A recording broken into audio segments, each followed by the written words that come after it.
Did I do a show on the code of silence? And Jeff Ford and Larry Hoover, should they be let out of jail? The Statesville prison and Cook County in the corruption that is going on. And like everything, I like to give the people what they want. That's the type of shows I want to do. So share this with someone. Thank you. Like and subscribe.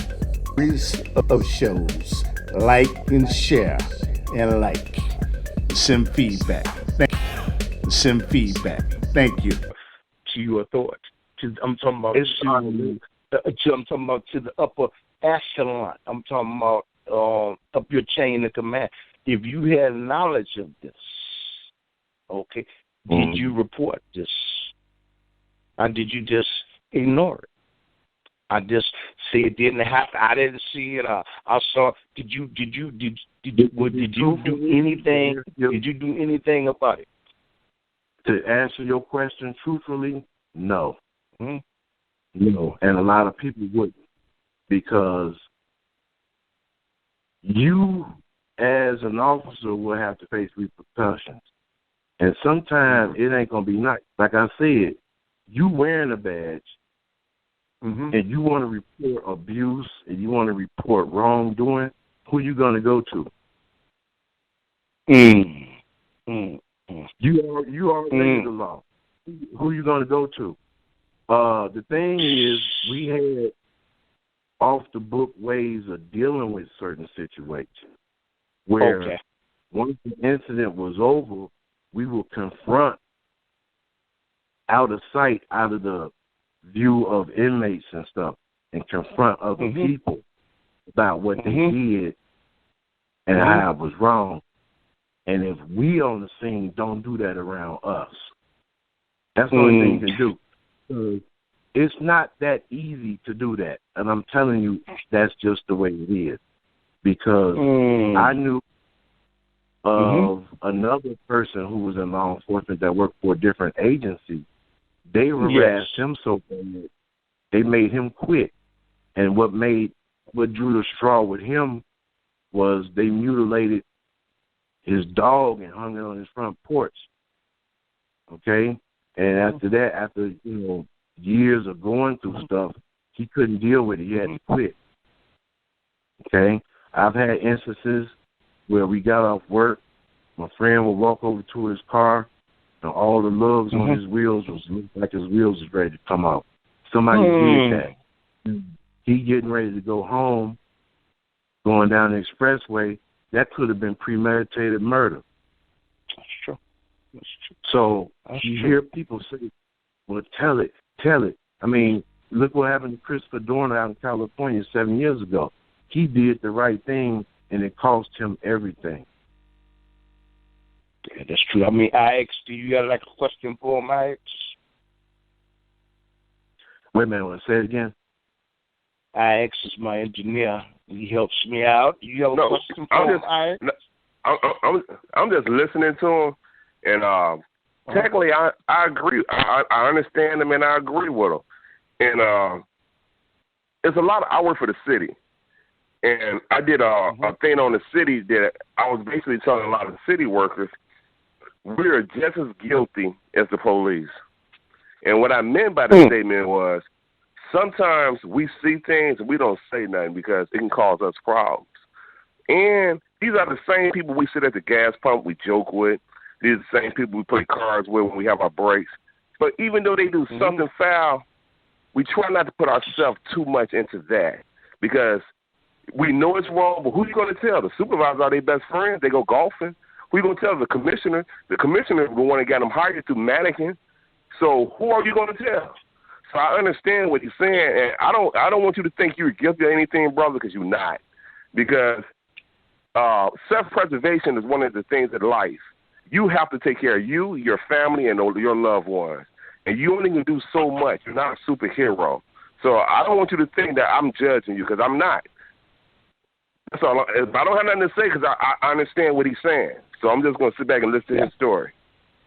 Well, I mean, this my question to you, Mr. Kevin, is how if this is the case, this is reality.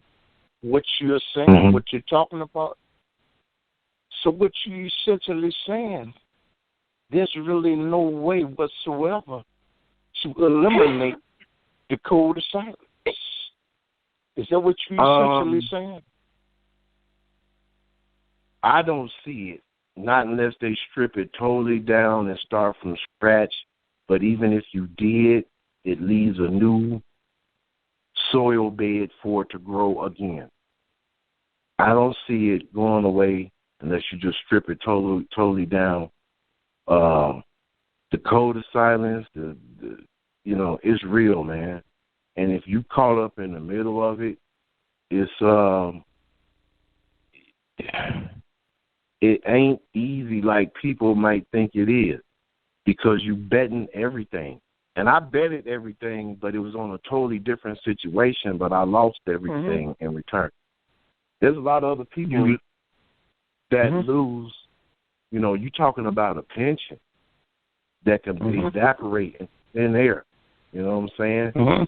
If you decide to try to do the right thing, which leads to another subject. When you speak in retrospect of you lost everything, if you would like to elaborate on that, please share that with the listening audience. I would try to in a brief without being too personal, but the thing is, with my situation, I fought against these negative powers that existed, so I was already a target. I was a target anyway.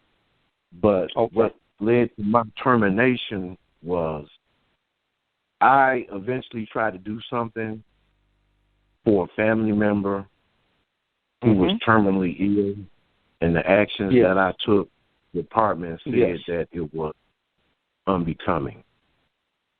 And in 16 years, I had no infractions, no write-ups, no nothing. And probably it's one of the best that they produce, but it cost me everything. But at the same time, you had other officers that should be charged with attempt murder still working today and never missed a paycheck. Cook County Jail in Chicago. Okay. Yep. Matter of fact, I'm going to tell you this, y'all might remember, the sheriff used to have these golf tournaments where they would do fundraisers, and they had a golf tournament, and some deputies was there, and they actually they was coming through the town of Harvey in the south suburbs, and somebody in the van supposedly cut these dudes off, and of course all the deputies was white. The people in the van was black, couple with a newborn baby. They shot that van up. To make a long story short, they shot that van probably with over 100 rounds that they counted. Between 5 and 6. On the news. Okay. It was on the news. It got covered. So long ago. It was kind of like probably 98, somewhere around up in there. Okay, it's a long time ago. Okay. Yeah. Okay. But the thing is, where they really covered the story up was when it was getting down to punishment, which leads to our topic today in this current time. But the thing is, they shot that van up with over 100 rounds. That means they had to reload. Okay?